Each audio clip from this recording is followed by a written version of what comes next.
right. So Georgia rolled Clemson.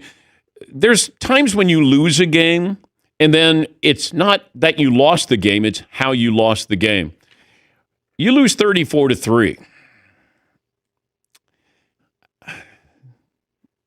At some point, somebody either needs to tell Dabo or Dabo needs to tell somebody, all right, I get it. Now I understand it. You know, I went kicking and screaming with the portal and NIL, and I get it. He wants to be old school. Mike Krzyzewski never wanted to take one-and-doners, and then he took one-and-doners. You know what I like winning more than anything? I like is winning. It's not that, hey, I'm going to have to change. Okay, I'm going to change and I get to win. I like that more than not winning. So if I'm Dabo Swinney, I go, okay, I'm willing to do this. Now, you're going to get questions. Why did you decide to take transfers or NIL? Or, hey, you know what? I have to keep up with the time. I always have to evolve. I'm asking my players to evolve. I have to evolve. And he needs to evolve. You may not like it. Look, I don't like it because I'm old school, but I understand it. If I was coaching now, it's like modern technology. You know, I don't have a flip phone, but there's modern technology that makes things easier for me. But I would have a flip phone, but it doesn't make any sense.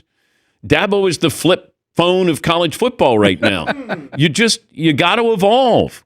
Now, you know, they may be great the rest of the year, but this is against the best team, and you used to be right there.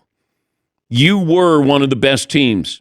4 years ago, we lumped you in with all of the elite teams. Alabama, Georgia. You were right there. Ohio State, Clemson. Not anymore. And it has to do with evolving. Here's the analogy I'm going to make to Rick Neuheisel next hour. If I said to an NFL coach, hey, why are you old school? Hey, we're just taking the players that we drafted. We're not signing any free agents. That's what's going on at Clemson. They're taking the players that they drafted, and they're not taking any free agents.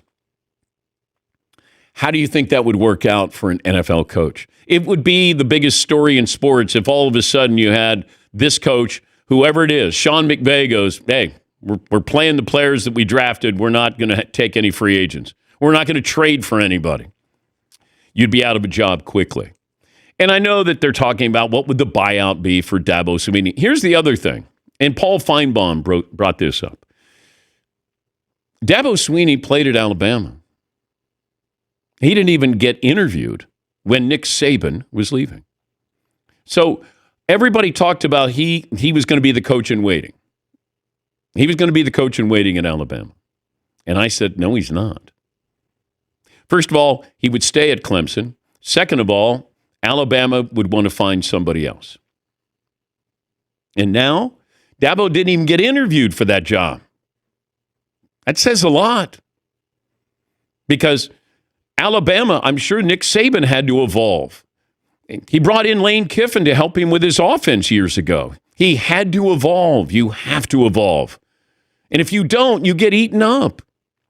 And Dabo, you're watching that game, and they didn't feel threatening at all. And they used to, but you're going to go kicking and screaming, good luck, because you're going to do a lot of kicking and screaming. And they demand winning. They expect winning. It's not they hope for winning. They expect it.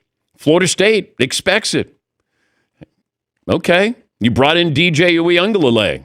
It's not working out. You lose at home to Boston College, and Boston College ran the football. I mean, give them credit, but you're Florida State. You don't lose those games.